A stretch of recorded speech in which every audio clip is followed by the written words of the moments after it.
சர்வ வல்ல தேவன் என்னோடு கூட இருக்கிறார். இந்த சர்வ வல்ல தேவன் மரணத்தை ஜெயித்து உயிரோட எழுந்தார். மரித்து 3ஆம் நாள் உயிரோடு எழுந்தார். இந்த உலகத்துல மரணத்தை ஜெயித்த ஒரு நபர் கூட கிடையாது. ஆதாம் முதற்கொண்டு இயேசு கிறிஸ்து வரையிலும் மரணத்தை ஜெயித்த ஒரு மனிதன் கூட கிடையாது. மரணம் எல்லாரையும் ஜெயித்ததுங்க, எல்லாரையும் ஜெயித்தது. ஆனா கிறிஸ்துவை ஜெயிக்க முடியல. கிறிஸ்துவை ஜெயிக்க முடியல. ஏன் ஜெயிக்க முடியல? அவர் மரண பரியந்தம் தம்மை தாழ்த்தினார், பிதாவுக்கு கீழ்ப்படிந்தார். எல்லாரையும் கட்டி வச்சிருந்த மரணம் இயேசுவை கட்ட முடியவில்லை. இப்ப தேவ தூதன் வானத்துல இருந்து இறங்கி கல்லறையின் கல்லை புரட்டி போட்டு மேல உட்கார்ந்தார். கல்லறையில யார வச்சாங்க? இயேசு கிறிஸ்துவை அடக்கம் பண்ணினார்கள். எத்தனை போய் உள்ள வச்சுட்டாங்க. இயேசு கிறிஸ்து உயிரோட எழுந்து போயிட்டார். தூதன் சொல்றான், நீங்க யாரை தேடுறீங்க? கிறிஸ்துவை தேடுறீங்களா? அவர் இங்கே இல்லை, அவர் சொன்னபடியே உயிர் தெழுந்தார். சொன்னபடியே உயிர் தெழுந்தார். நம்முடைய ஆண்டவர் சொல்லுகிறதை செய்கிறவர், சொல்லுகிறதை செய்கிறவர். ஒரு வார்த்தை கூட மிஸ் ஆகாது, ஒரு எழுத்து கூட மிஸ் ஆகாது, ஒரு திட்டம் கூட மிஸ் ஆகாது, ஒரு நோக்கம் கூட மிஸ் ஆகாது. அவர் செய்யும் போது அவர் கரத்தை தடுப்பவன் யார்? அவர் கரத்தை மறிப்பவன் யார்? அவர் சொல்ல ஆகும், அவர் கட்டளையிட நிற்கும். தேவனால் கூடாத காரியம் ஒன்றுமே இல்லை. அவர் செய்ய நினைத்தது தடைபடாது. அவர் சொன்னாரு, நான் மறித்து 3ஆம் நாளே உயிரோடு எழுந்துப்பேனே. பல தடவை டீச்சர்களிடத்துல சொன்னாரு, மக்கள் மத்தியில சொன்னார். அதை சொன்னபடியே அவர் உயிரோடு எழுந்தார். ஆமென். சொல்லுகிறதை செய்கிறவர். சொல்லுங்க, ஆண்டவர் சொல்லுகிறதை செய்கிறவர். என்ன தடை வந்தாலும் அதை கண்டிப்பா செய்வார். என்ன சூழ்நிலைகள் இருந்தாலும் அதை கண்டிப்பா செய்வார். சொல்லுங்க, என் வாழ்க்கையில எனக்கு குறுக்கே, எனக்கு எதிரே என்ன தடைகள் வந்தாலும், என்ன போராட்டம் வந்தாலும், என்ன பிரச்சனை வந்தாலும், சூழ்நிலை எப்படி இருந்தாலும், பூமியே நிலை மாறினாலும் என் ஆண்டவர் சொன்னது நிறைவேறும், நிறைவேறும், நிறைவேறும். அவரை தடுப்பவர் யார்? அவரை தடுக்க யாரால முடியாது? அவர் சொன்னபடியே செய்கிறவர். மரணத்தை ஜெயித்தவருங்க. உங்களுக்கு வாக்கு கொடுத்தவர் எப்பேற்பட்டவர்? மரணத்தை ஜெயித்தவர். இதுவரையில யாரும் ஜெயிக்கலங்க, அவர் ஜெயித்து இருக்கிறார். சொன்னபடியே உயிர் தெழுந்தார். சொல்லுங்க, சொன்னபடியே உயிர் தெழுந்தார். எனவே என்னை குறித்து கூட அவர் என்னெல்லாம் சொல்லி இருக்கிறாரோ, என் பிள்ளைகளை குறித்து என்னென்னலாம் சொல்லி இருக்கிறாரோ அதையெல்லாம் நிறைவேற்றுவார். அதையெல்லாம் நிறைவேற்றுவார். அவர் கிருபையால, அவர் தயவினால, அவர் வல்லமையினால, அவர் ஆவியினால, அவர் பலத்தினால நிறைவேற்றுவாரு. நல்ல கையை தட்டி இருக்கணுமே. உயிர் தெழுந்திருப்பேன்னு சொன்னாரு. இதை நம்ப முடியல. அவர் பட்ட பாடுகளை அவங்க பார்க்கும் போது உங்களுக்கு துளி கூட யோசனை வரல, இவர் உயிரோடு எழுந்திருப்பார். கொஞ்சம் கூட யோசனை வரலங்க. ஏன்னா அவர் அப்படி அடிச்சிருந்தாங்க. உச்சந்தலையில இருந்து உள்ளங்கால் வரையிலும் செட்டெல்லாம் தொங்குது, எலும்புகள்லாம் தெரியுது. பார்க்கறதுக்கே சகிக்கலன்ற அளவுக்கு இருந்ததான். இதை பார்க்கும் போது இவர் உயிரோடு இருந்து பண்ண எதனா யோசனை வருமா? கொஞ்சம் கூட யோசனை யாருக்குமே வரல. ஆண் சீச்சர்களுக்கும் வரல, பெண் சீச்சர்களுக்கும் வரல, அன்பின் சீச்சன் யோவானுக்கு கூட வரல, யாருக்குமே வரல. மரியாளுக்கு கூட வரல. மரியாள் கிட்ட எப்பவே தேவதூதன் சொல்லிட்டான். அவர் பிறக்கும் போது, அவர் பிறக்கிறதுக்கு முன்னாடி மரியாள் கிட்ட எல்லா காரியத்தையும் எல்லா கதையும் சொல்லிட்டாரு. மரியாள் கூட இதை பார்க்கும் போது சொல்லி இருக்கணும், என் ஆண்டவர் 3ஆம் நாள் உயிரோடு வருவார் சொல்லி இருக்கணும். ஆனா சொல்லலையே. மார்பில சார்ந்து கொண்ட அந்த யோவான் கூட, அன்பின் சீசன் கூட சொல்லலையே. அவருடைய வல்லமை எப்படி நம்பவே இல்லை. உயிர் தெழுந்திருப்பாரா? யோசனையே வரல. ஆனா சேவல் கூவுறதுக்கு முன்னாடி 3 தடவை மறுதளிப்பா அப்படின்னாரு. அது ஞாபகம் வந்துச்சு அவனுக்கு. சேவல் 2 தடவை கூவந்தோம். அவன் கேக்குறான், ஆண்டவர் நம்ம கிட்ட சொன்னாரே. போய் வெளியே போய் மனம் கசந்து அழுறான். அந்த சேவல் கூவோதை பத்தி பேசும் போதும் அதுக்கு முன்னாடி தான் சொன்னாரு, நான் உயிரோட இருந்து உங்களுக்கு முன்னாடி எங்க இருப்பேன்? கலிலேயாவில் இருப்பேன். அது ஞாபகம் வரல. பேதுரு என்ன பண்ணிருக்கணும்? என் ஆண்டவர் 3ஆம் நாள் உயிரோட இருந்திருப்பார். நீ பிடிக்கின்னு போறியா, அடிக்கிறியோ, என்ன வேணா பண்ணு, அவர் அனுமதிச்சதுனால தான் இது நடக்குது. நீ ஒண்ணுமே பண்ண முடியாது. பேதுரு சொல்லி இருக்கணுமா, சொல்லி இருக்க கூடாதா? சீச்சர்கள் சொல்லி இருக்கணுமா, சொல்லி இருக்க கூடாதா? யாருக்கும் அந்த யோசனை வரல. இந்த அற்புதத்தை நம்ப முடியல. காலையில இருட்டோட எழுப்பி என்ன எடுத்துன்னு வராங்க? கந்தக வர்க்கங்களை, வாசனை திரவியங்களை இந்த அன்பான சீசிகள் எதுக்கு? அவர் சரீரத்து மேல ஊற்றுவதற்கு. அப்போ கூட அவங்களுக்கு தெரியல. ஐயோ 3 நாள் ஆயிடுச்சே, ஆண்டவர் சொன்னாரு கல்லறை காலியா இருக்கணுமே என்னாரும். ஆனா அப்படி வரல. இந்த அற்புதத்தை நம்ப முடியல. ஆண்டவர் சொன்னாரு, உங்களுக்கு முன்னே நான் உயிர் தேர்ந்து உங்களுக்கு முன்னே எங்க போவேன்? கலிலேயுக்கு போவேன்னு சொன்ன அந்த அற்புதத்தை, அந்த அதிசயத்தை, அந்த ஆச்சரியத்தை நம்ப முடியல. நான் சொல்றேங்க, ஆண்டவர் சொன்னார்னா, உங்களோட பேசினார்னா அற்புதத்தை தான் பேசுவாரு, ஆச்சரியத்தை தான் பேசுவாரு. சாதாரண காரியத்தை பேச மாட்டாரு, இயற்கையானதை பேச மாட்டாரு. சூப்பர் நேச்சுரலான மகிமையான காரியங்களை உங்களோட பேசுவார். ஆமென் இல்லையா? மகிமையான காரியத்தை தாங்க உங்களோட பேசுவார். உங்களை குறித்து பேசினாலும் இல்ல உங்களுக்கு எதனா செய்வேன்னு சொன்னாலும் அது அற்புதமா தான் இருக்கும், அது ஆச்சரியமா தான் இருக்கும். எல்லாரும் பார்த்து ஆச்சரியப்படுவாங்க, எல்லாரும் பார்த்து வியப்படைவாங்க, எல்லாரும் பார்த்து பயப்படுவாங்க. அந்த அளவுக்கு உங்களோட பேசுவார், அந்த அளவுக்கு உங்களிடத்துல அவர் கிரியை செய்வார், உங்களுக்கு பெரிய காரியங்களை செய்வார். பக்கத்துல பார்த்து சொல்லுங்க, உங்களுக்கு உங்களோட ஆண்டவர் ஏதாயிலும் வாக்குகளை கொடுப்பார், ஆனால் அது இயற்கையா இருக்காது. இயற்கைக்கும் மேலாக சூப்பர் நேச்சுரலாக, சூப்பர் வல்லமையாக அது இருக்கும். அது அற்புதமா இருக்கும், அது அதிசயமா இருக்கும், அது ஆச்சரியமா இருக்கும், அது பிரமிப்பா இருக்கும். அறிவுக்கு எட்டாது, இந்த மூளைக்கு எட்டாது. இதுவரையிலும் பூமி மனுஷன் உண்டான நாள் முதல் கொண்டு மரணங்கள் நம்ம பார்த்துட்டே இருக்கிறோம். இந்த ஆதாம் மூலமா வந்த மரணத்தை ஆண்டவர் ஜெயித்து இருக்கிறார். இப்ப ஜெயித்து மனுகுலத்துக்கு ஒரு மிகப்பெரிய ஒரு ஆசீர்வாதத்தை கொடுத்திருக்கிறார், உயிர் தேர்தலை கொடுத்திருக்கிறார். அவர் உயிர் தேர்ந்ததினால நமக்கு அந்த உயிர் தேர்தல் கொடுக்கப்பட்டிருக்கிறது. அவர் மரணத்தை ஜெயித்ததினால நாமும் மரணத்தை ஜெயித்து உயிரோட எழுந்திருப்போம். எத்தனை பேர் நம்புறீங்க? எத்தனை பேர் நம்புறீங்க? எத்தனை பேர் நம்புறீங்க? மரணத்தை ஜெயித்தவர் உங்களுக்குள்ள இருக்கிறார். ஆதாம் ஒரு ஆள் தான் தப்பு பண்ணா, ஆதாம் ஏவாள் தானே, அவங்களால தானே மரணம் வந்துச்சு.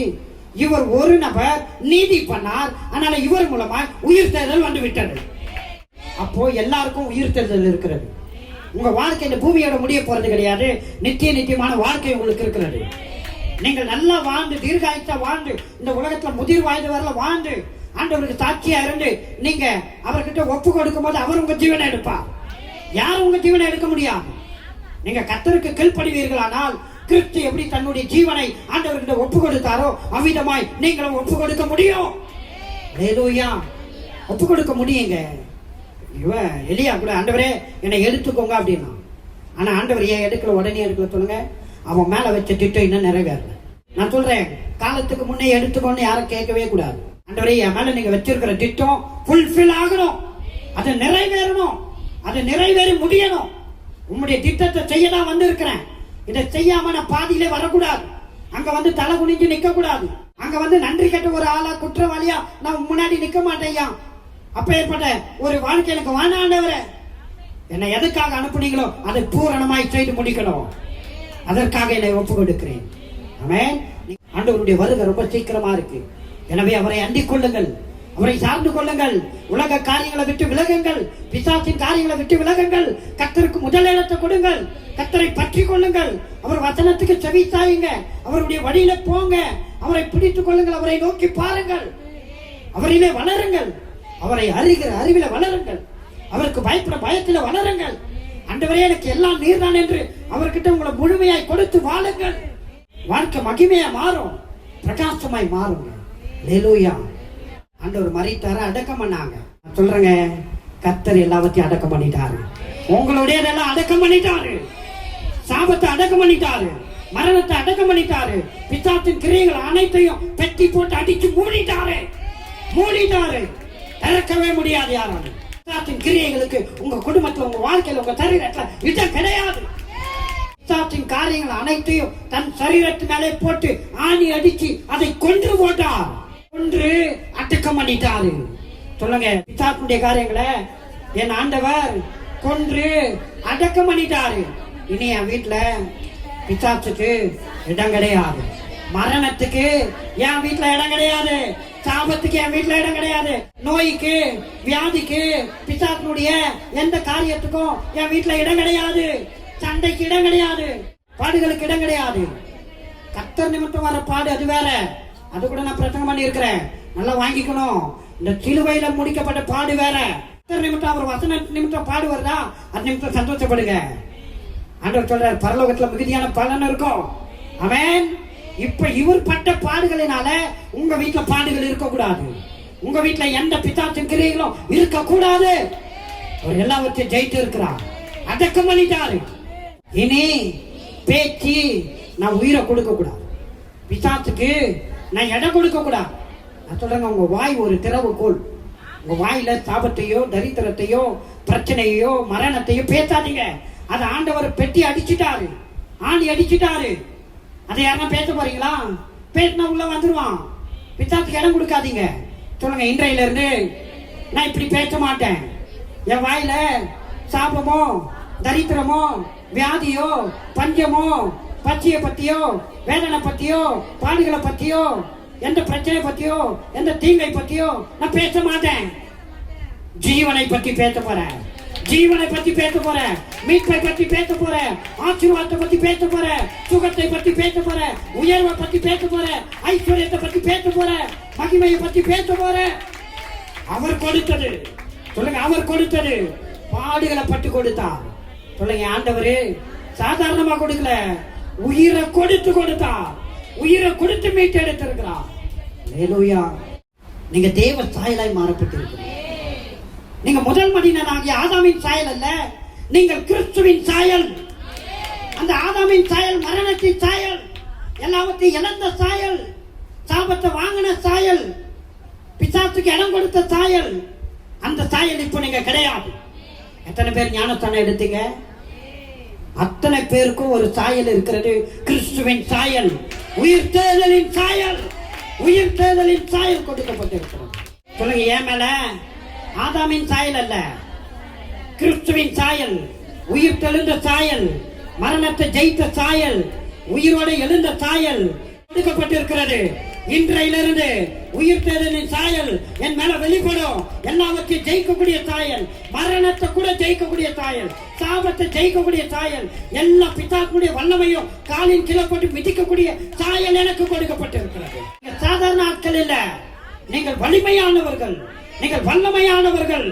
ஏன் என்றால் கிறிஸ்துவின் சாயல் உங்களுக்கு கொடுக்கப்பட்டிருக்கிறது. வல்லமையான சாயலுங்க, அநேகரை ரட்சிக்கக்கூடிய சாயல். பேதுரு அப்படியே சபைக்கு நடந்து போயிட்டு இருக்கிறான். அப்போ ஒருத்தன் பிறவில இருந்து மூடவனா இருக்கான். அவன் பிச்சை எனக்கு கிடைக்குமான்னு இவன் கிட்ட கை நிட்டுறான். பேதுரு சொல்றான், நான் இப்போ வேற ஆளுப்பா, நான் இப்போ வேற ஆளு. ஒரு வெள்ளிக்காத்து 2 வெள்ளிக்காத்து போடுற ஆளு இல்ல, அதுக்கும் மேல ஒரு ஆளு. நீ என்ன பாரு, என் மேல ஒரு சாயல் தெரியும், அது உயிர்த்தெழுதலின் சாயல். உன் முடத்தை அது நீக்கி போடும், உன்னை நடக்க வைக்கும். நீ எழுப்பி நட. ஹல்லேலூயா. அந்த மனுஷன் எழுப்பி நடந்து குதித்து ஆண்டவரை உயர்த்தினான். அற்புதம் நடந்தது. இப்படி தேவனுடைய தாசர்கள் எல்லோருமே உயிர்த்தெழுதலின் வல்லமையை பெற்றார்கள், உலகத்தையே கலக்கினார்கள்.